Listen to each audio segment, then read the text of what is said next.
You are meant to be in the place that you are, but that doesn't mean forever.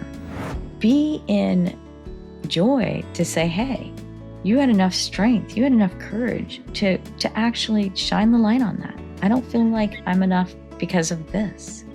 It took a long time to get here. This is a commitment that you're going to make your initial step into for a journey to then get to the point that you want. Voices in your head, in the racket that you tell yourself, can get very loud. But as you become more proficient in it, you can automatically train your brain to be silent in a moment of chaos.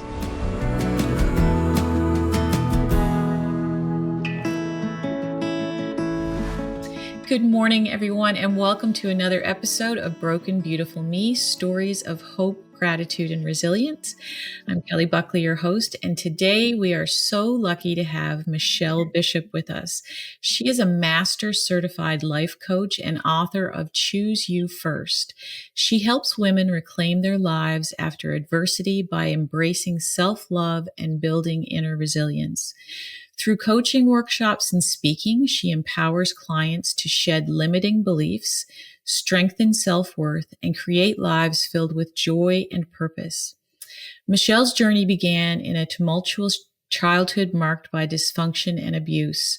A life-threatening event as a young girl led to a spiritual awakening, igniting her inner strength and setting her on a path of healing and self-discovery. This turning point inspired her belief in the transformative power of choosing oneself first. Through decades of personal growth and professional experience, Michelle has developed a unique approach to guide others through what she calls the silent warrior technique. This simple yet profound practice involves cultivating inner stillness, taking a breath, breathing in life, and releasing negativity to respond to life's challenges with grace and resilience. Welcome, Michelle. So happy to have you here. I'm so excited and glad to be here as well.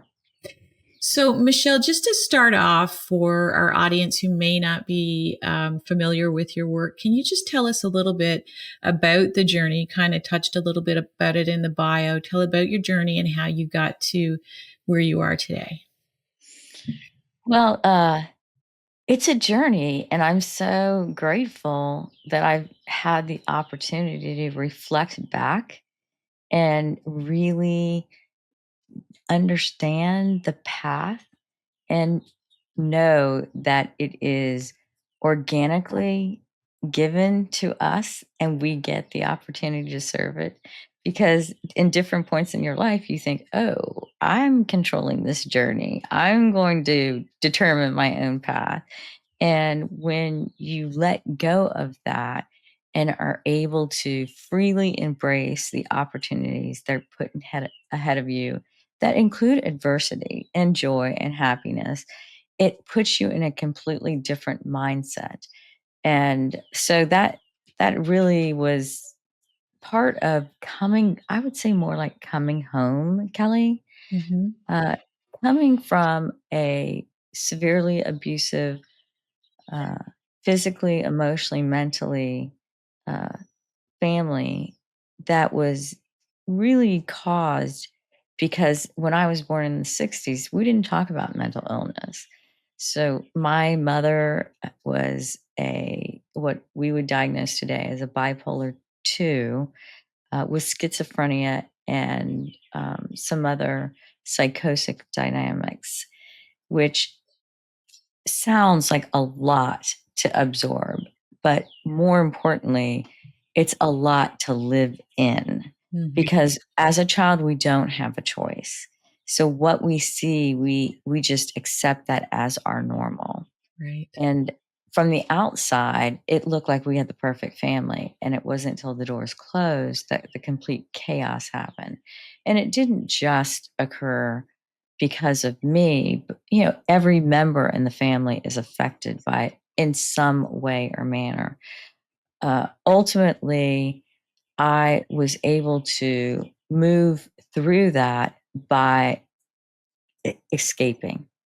And I had my own world of uh, pretend, make believe, quietness still, so that I could avoid the intense emotional impact that it had. But what I did discover during that time frame is in that it was an experience that others that did love and they did care, like my grandmother or other family friends, to reach out and give love selflessly just to encourage the next step had such an impact for me as a young child that had no choice to be in that environment. Mm-hmm. And so I always say choose me first, but you have to first be in a safe environment and you have to know you're in this ability to choose yourself. And I don't see that for children often.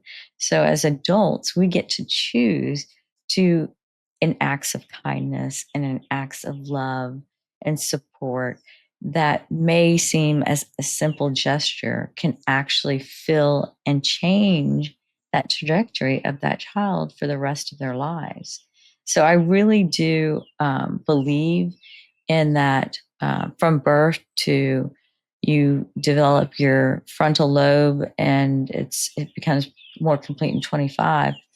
But through that, there's a lot of mistakes that happen if you don't have that support and don't know how to get to those resources. You're almost in a tornado, and it's very much survival like. Yeah. And unless you do have supportive adults that are able to help you through that, then you really just create the best you can. Unfortunately, it is an imprint that when you become an adult, you can make changes in that. And you can make the choices that you don't want to live in that chaos. I can remember as I was coming out of the fog of it, that normal seemed abnormal. And so when I was in a family situation, it put me back into my own safe zone of staying in the kitchen and cooking. So that was kind of familiar for me. And I looked afar into what is very clearly a normal family dynamic. Yet I was afraid. I just was on the fringe of it, observing. And so I repeated poor uh, relationships.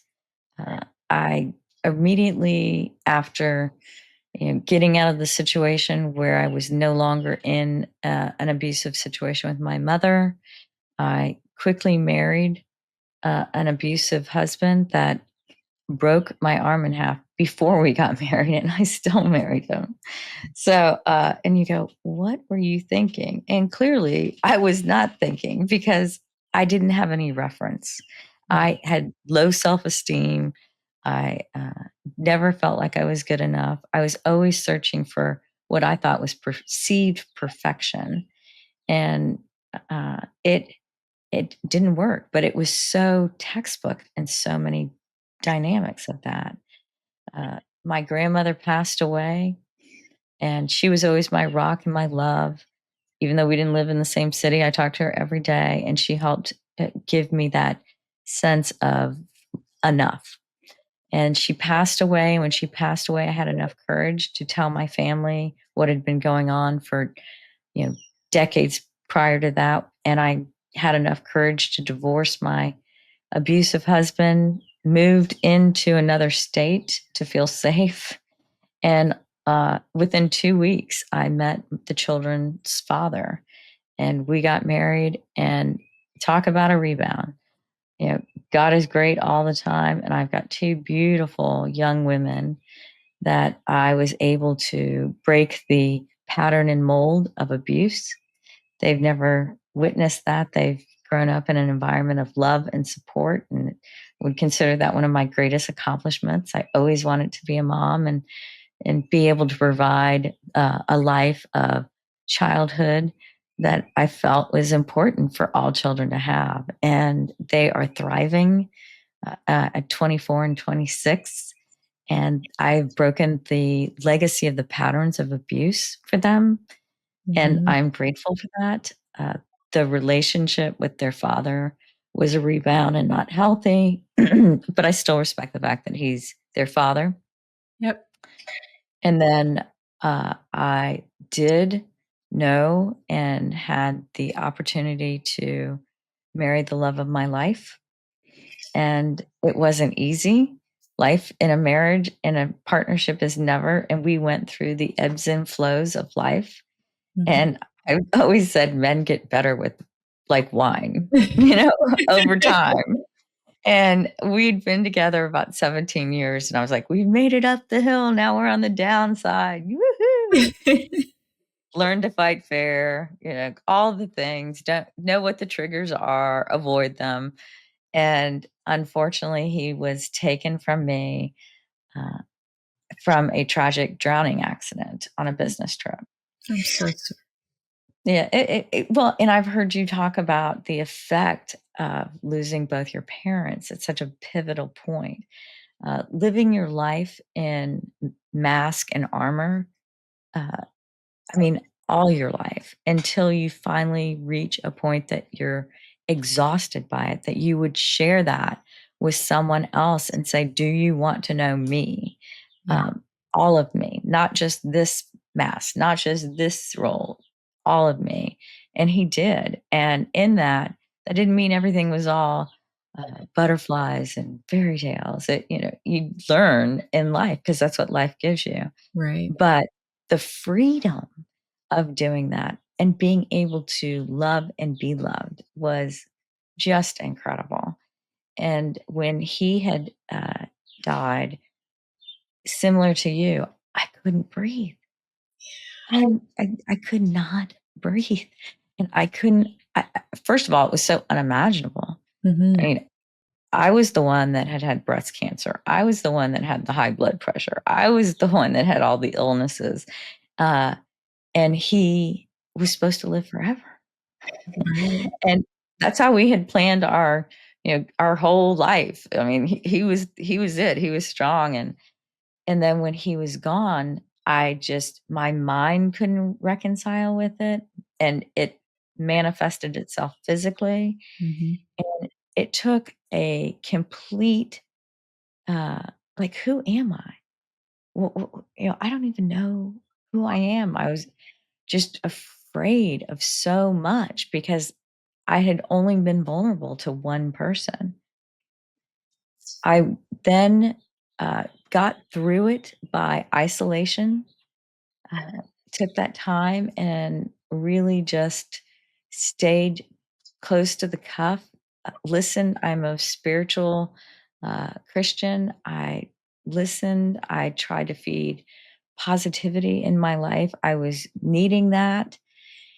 And it still just was like every day just to take that breath was such a big, huge dynamic. Yeah. And and then the pandemic hit with COVID. And I actually in December 2020 uh, got COVID, the bad COVID, and I was in ICU for 3 weeks. Oh my god. And since, yeah, one of my medical directives was do not intubate me because I had always had a successful sales career in hardware. And so the business piece, everybody thought I had my stuff together. And so we can do a lot of things and not be authentic in that cell. Yeah. But I was like, do not intubate me. So 3 weeks, I said, we could do a nasal cannula. I dipped really low, but I was able to fight through it. But I did have an experience during that time frame that it was odd, but there was this moment where and it was not Jesus. I have no idea who, but it was just the vision of a man. It wasn't my husband on the little sofa because during that time, you did not have visitors. You No. were by yourself. When they came in, they were completely suited up. And they came in and they went out as quickly as they possibly could. And it was a dim light in the area, and he was on this sofa and just was throwing like a tennis ball, but it wasn't a tennis ball, against the wall. And he would bounce it against the wall and it would immediately come to his hand. And it was like he'd toss it and it'd go back, toss it and go back. And I heard continually, it's just time. It's just time.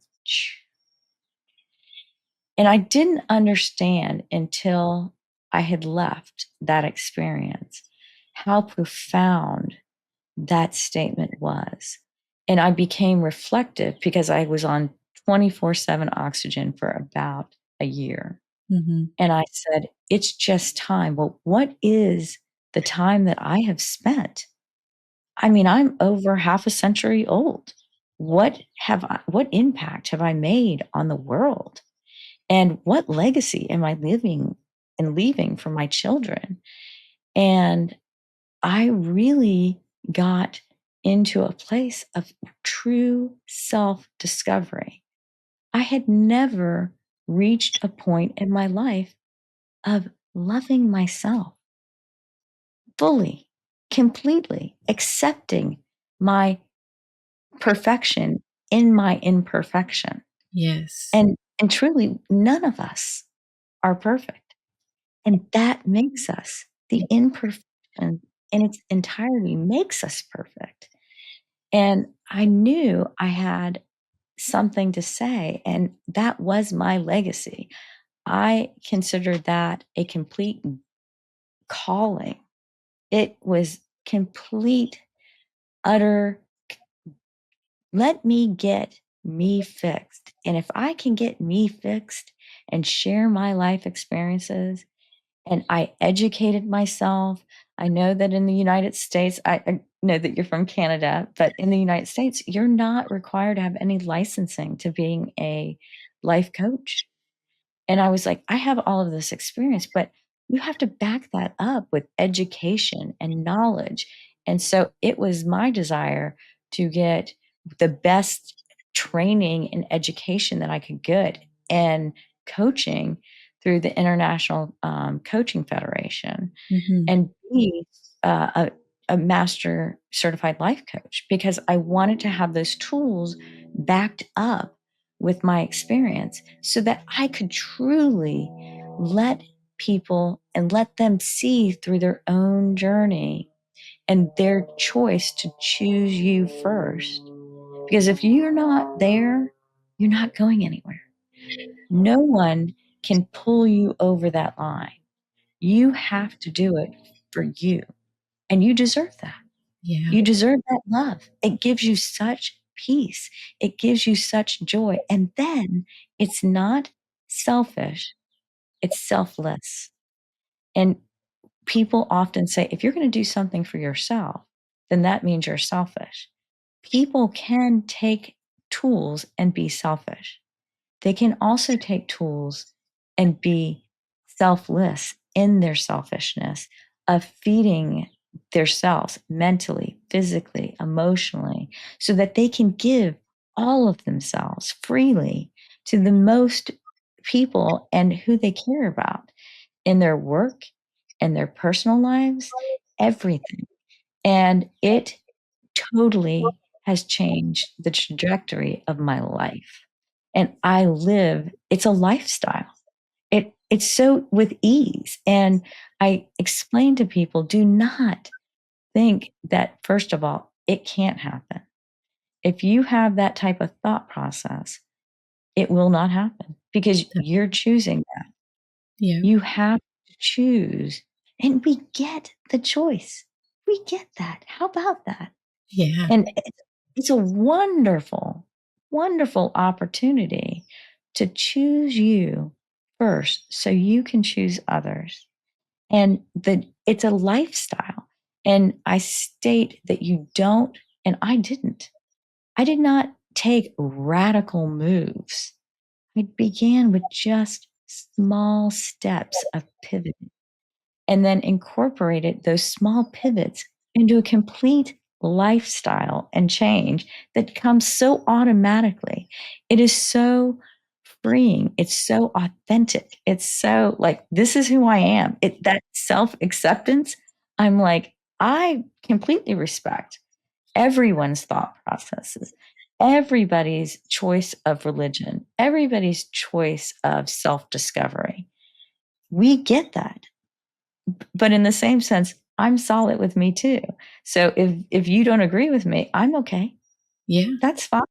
But let me encourage you. Let's build a community of support and let everyone know that through these chapters, they end.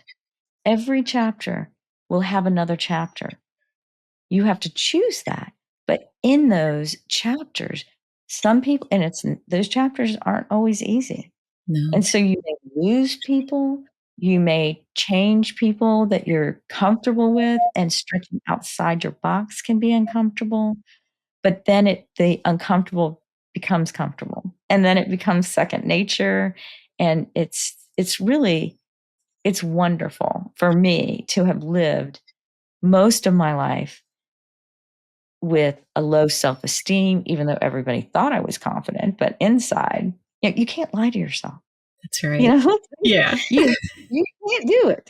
You can pretend and you can try to fake it, but Yeah. And so to just push through and know that there's light at the end of the tunnel. And I want to be that conduit to shine hope on others, to let them know this too shall pass. Mhm. Choose differently, but choose you first so Yeah. that you can choose others. You've covered so many beautiful points here. I want to keep track of everything I want to ask you. But the thing that strikes me about just the journey that you've had is that you've had these pivot points in your life from both situations and from people who have entered and left. And that has kind of formed the path. And we often try to negate things that have happened earlier in our lives. We get to a point where we feel comfortable and we're like, well, that was the past. Let's leave it. But that's actually, those are the learning points. We would not be here without all of that. I love what you said when you were a little girl, how you would go and it would use your imagination and you would have this world of stillness that you would create for yourself. And it's profound because truly that's what you're teaching people to do now. You were doing that way back then. You were That's teaching funny. people to find their quiet place where they can love themselves. And I just think that is profound, that somewhere deep inside your soul, you knew that was what you were meant to do. And that you got to a point where you're old enough now to help other people achieve that as well. Kelly, that is probably one of the most insightful, kind things anyone has ever said to me. Oh. And thank you for seeing that, because we are born in perfection. Yeah. And actually navigating the journey to be able to make full circle of true authenticity of who I was made and created to be. Like I said, it's just complete joy. It's such ease. And for you to recognize that, it fills my heart. Thank you so much. Well, it jumped out at me as you were chatting. And I fully agree too with the point that you make about loving ourselves. I know Stephen Covey in the 7 Habits of Highly Effective People, he talks about the concept of sharpening your own saw, sharpening the saw so that you are better equipped to go back out in the world and do the work that you need to do. And then there's all kinds of other descriptions of how you give self-care. But we as women, we think that we have to be everything for everybody. And that sometimes can be the greatest sabotage that we do to ourselves.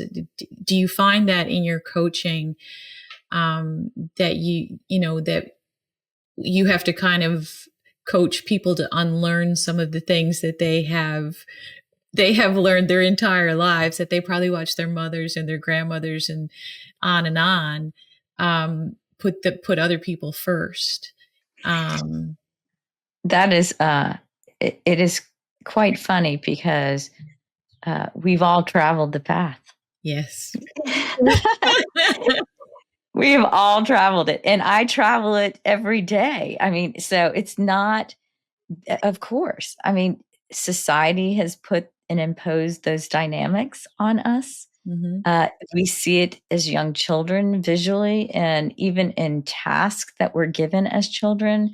I take the fact that, boys are supposed to be out there cutting the grass, and girls are supposed to be inside cooking or whatever it might be. I mean, or we'll see our mother cooking or our father, moving rocks, whatever it might be. I mean, it's just some of those perceptions that we've always, that's a man's job and this is a woman's job. And guess what? As we've encroached in women in our societal position, in all lines of work, electricity, gardening, mowing. I mean, there's just nothing a woman can't do. No. And we're doing those things. We see that is happening in our area, but I'll tell you what we haven't done in those areas is we haven't let go of the other areas that we also have done. So Yeah. now our plate is like this big of not having boundaries and not having strength to say, no, I cannot do that. Or yes, I can do that, but I can do this now or later or at this time. So, and in business, I loved the opportunity at the time. I started, I guess, late 80s in business and in the industry of outside sales. It was a male dominated industry. I was very few women were in the sales business. And I've been in board meetings and there were never any women unless they were presenting, and that would be unusually and typically myself or maybe another person. So the boardrooms changed a bit.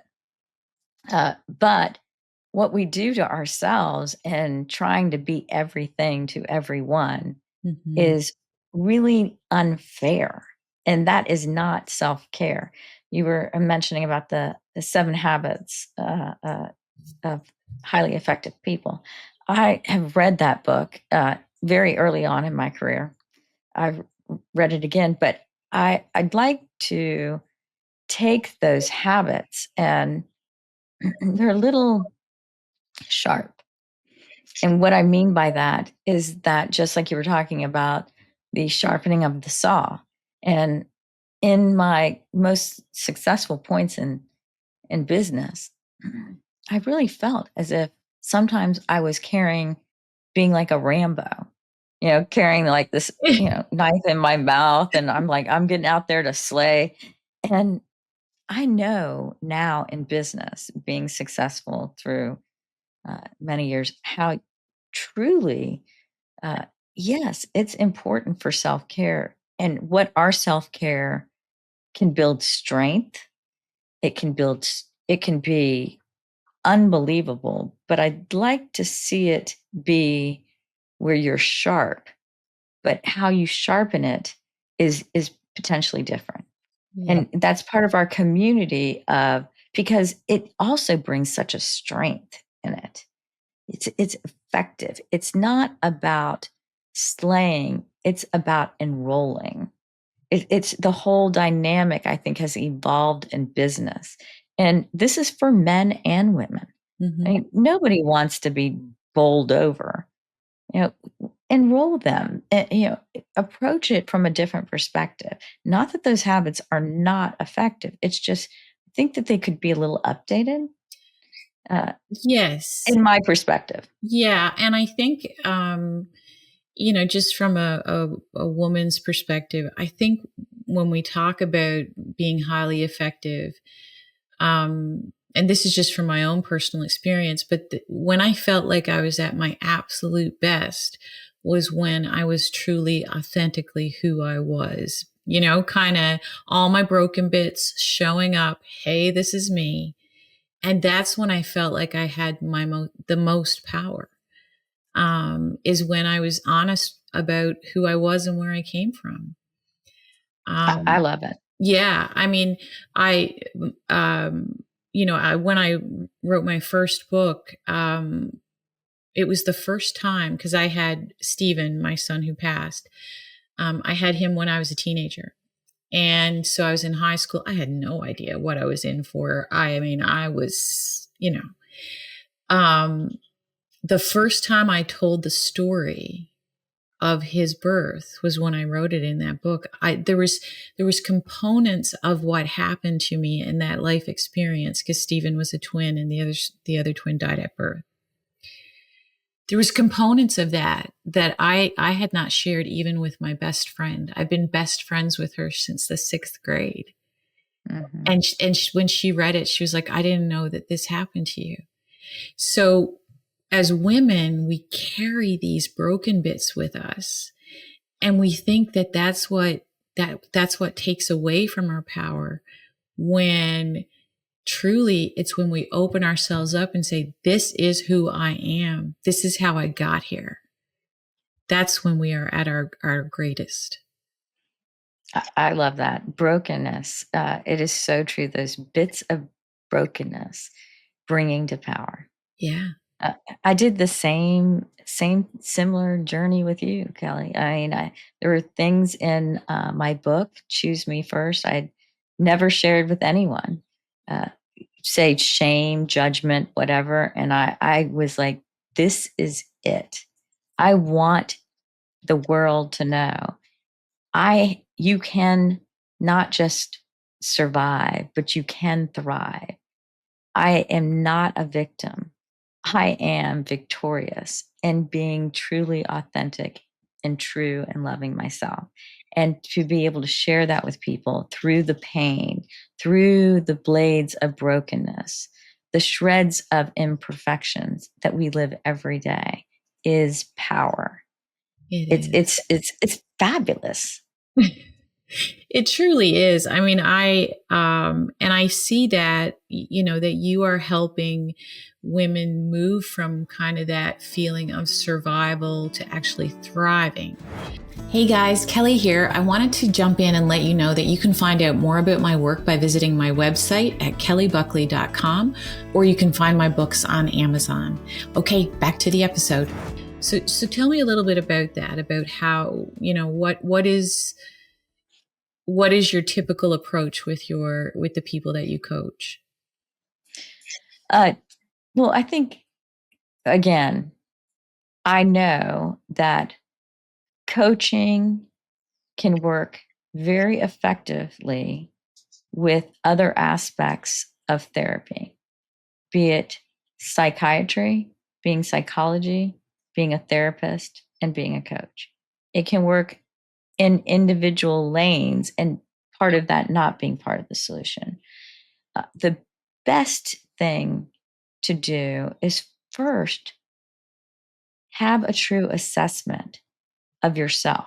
Mm-hmm. Give them tools that are safe and non-judgment. They're confidential, and really understand where your client is.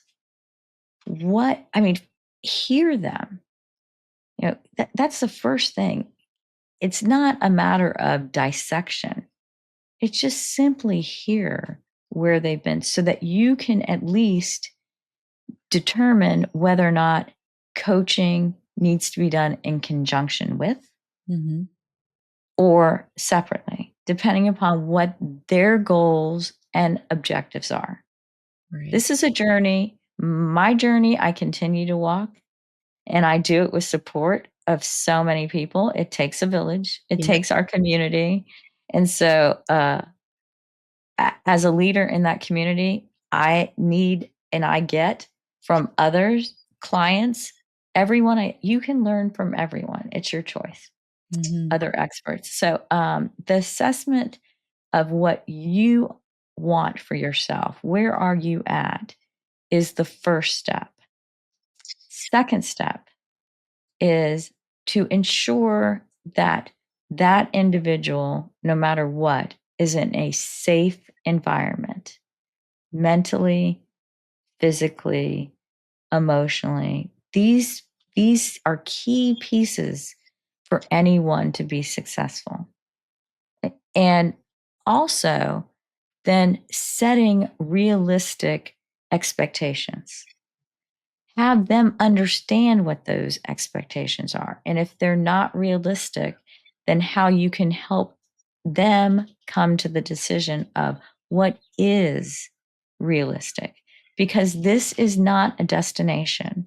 And I get very frustrated with these seminars that say if you do A, B, C, or people are seeking, they are seeking, hey, they don't want to live like this.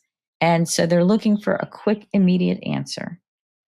I didn't get to the place, you didn't get to the place based on a quick, immediate trigger.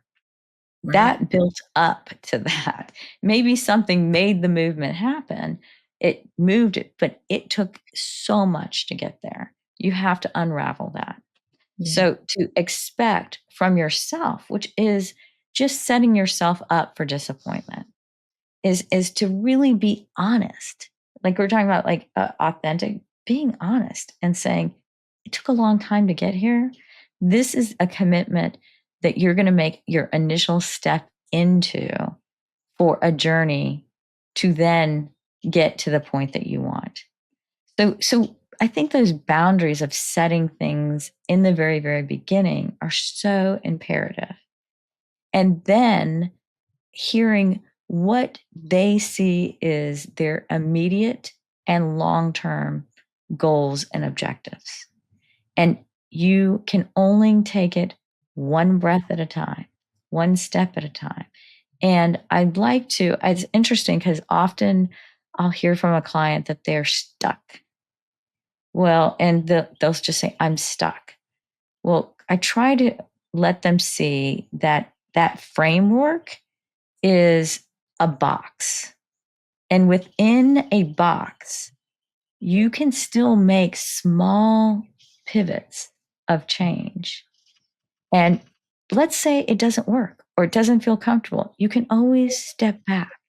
It's like, and I look at like, okay, so let's say that didn't work out. What was the worst thing that could happen? You got to take a step back. It didn't work. Okay. Yeah. Pat yourself on the back. Give yourself grace. You took a chance, as opposed to being stuck with no movement and remaining. Because ultimately, in failure, we learn. Exactly. And it will automatically allow yourself to give yourself grace and say, hey, I wouldn't have done that before. And revel in it. That's so true. And I find too in people that I work with, and even from my own past, I remember when I was coming out of a divorce, and I was like, "Who am I? What do I like?" I mean, I had a very successful career. I had, like you said earlier, people probably thought I was buttoned up. I had no buttons. No buttons. And so I get out of this marriage, and I'm like, well, what do I even like? And the first thing that I laughed with my sisters about, because the first thing I did in my new house was I painted my bedroom the color that I wanted. Love I it. went out and I got this beautiful duvet and in the style and look that I wanted. I bought a super expensive mattress and I called it my divorce mattress because it hugged me back. That's what I needed at the time. But it was my first step in so many years where I looked around and I said, this is a space and it's exactly what I wanted. And it wasn't until that moment that I realized how far I had traveled away from who I truly was. And so sometimes when people come back in a situation like you said, and they interpret the fact that they weren't able to move forward on something as a failure, it's actually a clue. It's a clue that maybe you need to revisit something before you can step forward. And that is okay. Right. It's okay for you to have to say, okay, wait a second, because I don't know who I am. I gotta find a duvet. I gotta go out and look for a duvet because I don't know what I like. And it's so a lot of it is unpacking all of the stuff that we put in that luggage and we carry it around. And, like, okay, it's time to put that down. Time to put that down and put that suitcase in the closet for a bit. You don't need it. Kelly, it's just time. It's just time. That's that experience to me. That is, that's so amazing. And I feel like, when you are at a time, I mean, you were literally struggling for your life. Oh, I was near death. Yeah. If I had been in another hospital, they would have intubated me for sure, and I would not have made it. I had a low point where, my blood pressure had dropped, my SpO2 had dropped in the 40s. I mean, I was definitely fighting for it. But there's a reason. I truly believe we all are given a purpose-driven life. And as you said, I was touched as a very young child, and I get the opportunity to be who I was placed on this earth to be. Yeah. And that is a legacy. It is. And that it's just time. I mean, that message in itself is it's never too late to make a pivot. My gosh.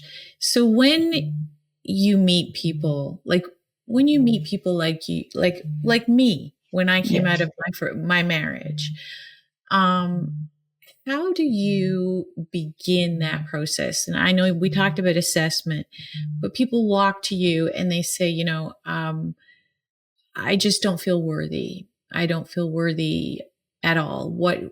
How do you counsel them to get started? My first question, and it's again, it's so almost childlike. I ask questions. I'm truly curious. Why? It's as simple as, why do you feel that way? Let's talk about it. I mean, because there are a lot of people out in this earth, and including myself, I've been there. It's been that, I'm not enough. I'm not worthy. Well, there is truly a reason. There's multiple reasons. It's a lot to unfold. And people have hidden that. And I know, because I stuffed it so deep, so dark. It's like and if they're patient with themselves and really are in an environment of safety, non-judgment, you know, I have to say, it's a very simple way of caring, truly caring for them to reach their outcome. And by putting the light on it, why do you feel that way? Yeah. And listen to what they have to say. And it could be one, it never is. And as you dive deeper, but that in that moment, again, be in joy to say, hey, you had enough strength, you had enough courage to actually shine the light on that. I don't feel like I'm enough because of this. So never dismay any steps you make. So it's a really in that it's a really about their own self-discovery and being a guide to that. Yeah. And that's what I enjoy doing for my clients, for others, is even in talking and communicating with others after talking. It's like I want to be part of everyone's journey. I'd love to say I'm enough for me, and I'm not looking to be enough for anyone else. I want to be able to live in that freeness to know that as being enough for me, I'm enough for the people that I surround myself with. Yes. And so it really changes your mindset in those types of so it's really important. And I get coaching. I mean, all good coaches get coaches. And Absolutely. I yeah, I mean, I have coaching for all sorts of things. I mean, I it takes a village. I am not and so often I have felt and it's one of the things I've worked so hard at is being able to be okay with asking for help from Right. others. Because I was like, I've always like, I got this, I can do that. And I would literally work myself to exhaustion, like an illness. Yep. So then I'm out for who knows, mentally, I could be checked out for months. I would be there, of course, but you don't get all of me. Yeah. And so I recognize that it is not a weakness, it is a strength. And so and again, sometimes I fail. Guys, I fail at that. I fail at a lot of things. And it's okay because then I recognize, at least I recognize, "Oh, okay, we're going back. And it didn't work for you back then. Why do you think it's gonna work for you now?" Right. And so, uh, and I couldn't do what I do in life with the, joy and freedom without the village. Yeah. So and we've got so many resources, and I always believe garbage in, garbage out. Good in, good out. Absolutely. So all the subliminal messaging, affirmations, journaling, being mindful, giving kindness, it all of those small steps that you think are small are so collectively huge, not just only in your life, but in the life of others. Yeah.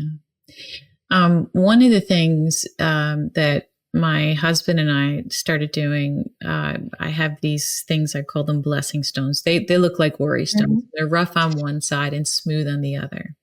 I've seen them on your website and I was going to order them. I love them in the bag. And I thought, what a great tool every day to just kind of reach in there and pull one out.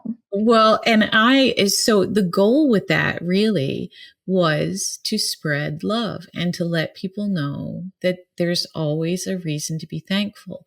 So it's rough on one side, smooth on the other, like life. Hold it in your hand to remind you there's always something to be grateful for.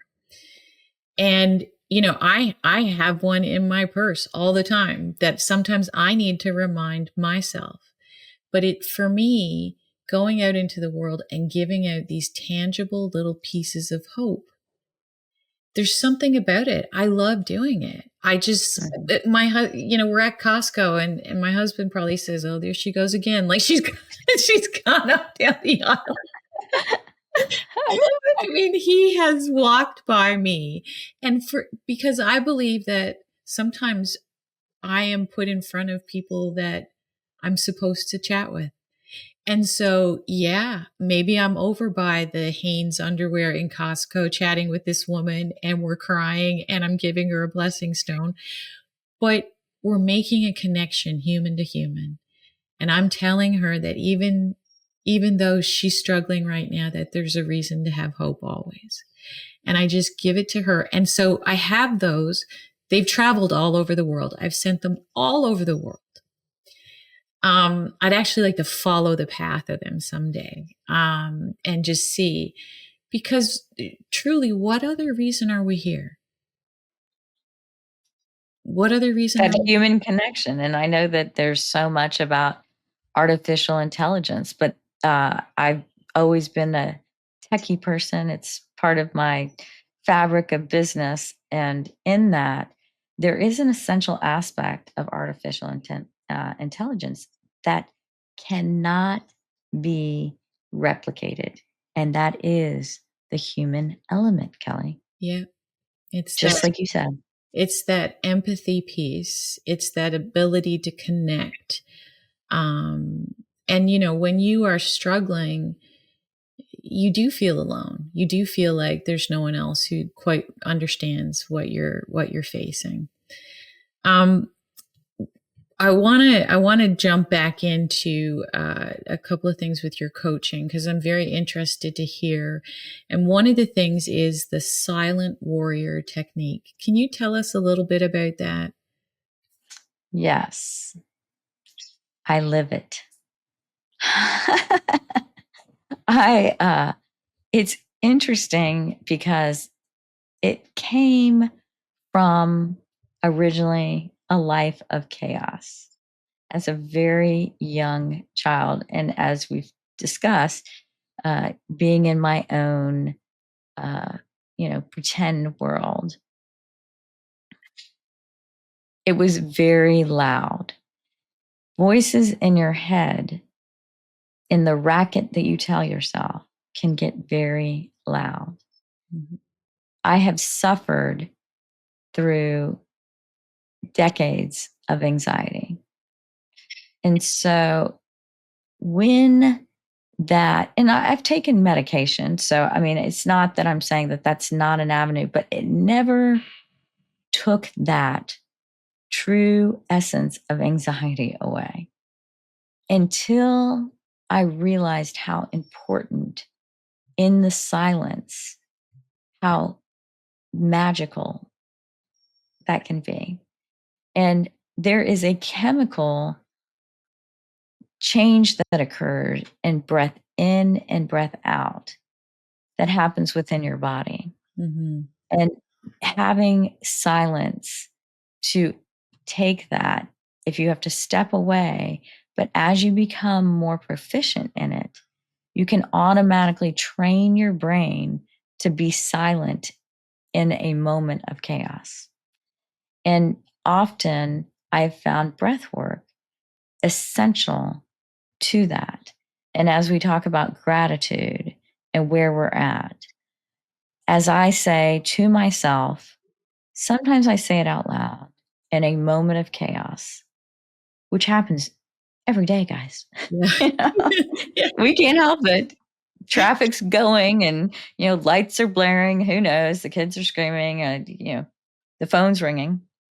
Social media is going crazy. Mhm. Uh, I literally just will take a moment and breathe in through my nose. And when I breathe in, I'm saying I'm breathing in life. It's what we do. It's Yeah. a natural thing. As we are born, it's that first breath of life. So I breathe in and say, I'm breathing in life. And I hold it. And I actually accept that inside of myself, in my heart, in my soul, in my presence. And then I exhale through my mouth. And sometimes I do all of it very exaggerated, but because I do it so often, I don't have to exaggerate it Mhm. because I could be in a room of 30 people, 50 people, who knows? And I say, as I blow out, release all that doesn't serve me. And I repeat this process. Sometimes it just is just taking a simple breath in it Yeah. is it's a change. It's a small shift. And then sometimes it may take me 30 minutes and say, I need to walk away. you know? But it I've just found in the silence that it silences in the breath, knowing that you get the opportunity to breathe in life, how powerful in that you are. And then to release all that doesn't serve you. It's like it's literally letting it go. Because there's so much. If you hold on to it, it leaves you so armored and it weights you down. You cannot move. You are then stuck. You have to choose to remove the armor.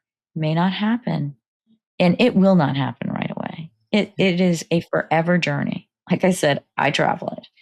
And then what I had found is by doing that, it releases so much. Maybe it's anger, maybe it's frustration, maybe it's pain. There's a slew of happiness that can happen just from those moments. And recognizing that and be proud and again, you know, conquering it, having the courage. I think all of those are wonderful. And I will share with the fact that I'm a full 5 foot tall. I used to be 5 foot and a half, have a little shrink factor. And I lost over 2.5+ years, over 112 pounds. So I'm really about 98 pounds, but I like to be about 102, and I've stabilized at that for about 2 years. And it's so easy. I get to run around and I'm not out of breath when I'm walking or even walking up the stairs or, doing something in the kitchen.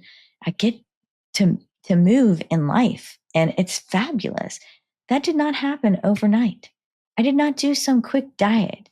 I'm actually, it is a lifestyle. And I have done that from starting from within and taking these planks of armor offside, inside, all of it for a freedom to be who I truly am. And so everybody's like, oh my gosh, you lost it. I'm like, I do things that I believe are sustainable. The quick fixes, they're just exactly what they say. It's a quick fix. Yeah. It's not a cure. The only cure is what you find within yourself. That's And so true. it's beautiful. Yeah, that is so true. I often, you see books change your life in 30 days or, whatever. There's so many things out there. They have a timeline. They have very specific steps. But like you said, our love, our pain, everything is as individual as a fingerprint. So there is no one map that is meant for us. When we were created, we were all given, I believe, at the moment of our creation, a purpose. And so it's up to us to really find out what it is. And sometimes, when I look back over the pains and mistakes and face plants that I have, oh my God, in my life. I'm laughing with you, my friend. But it all brought me here. Right. And so we all have to take heart in that, is that, yeah, you're right. There's no quick fix, but it's individual and it's up to us to learn how to rediscover who we were created to be. Right. So, I could talk to you for another 10 hours. I could. We're going to have to come back again. Me too. Yes. But before we go, what message do you want to leave our listeners with? There's a lot of people out there. I work a lot with the bereaved who have lost someone either to death or who are really struggling with some sort of life circumstance. I've, over the years, I've connected with people who struggle with addiction. Everything brings a component of grief. It doesn't have to be a physical death of someone that you love. And so what message can you leave with our listeners for that? First of all, I got to breathe. Yeah. Uh,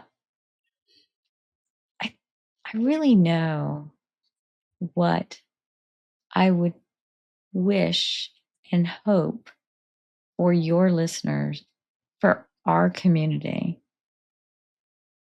to never let go of hope.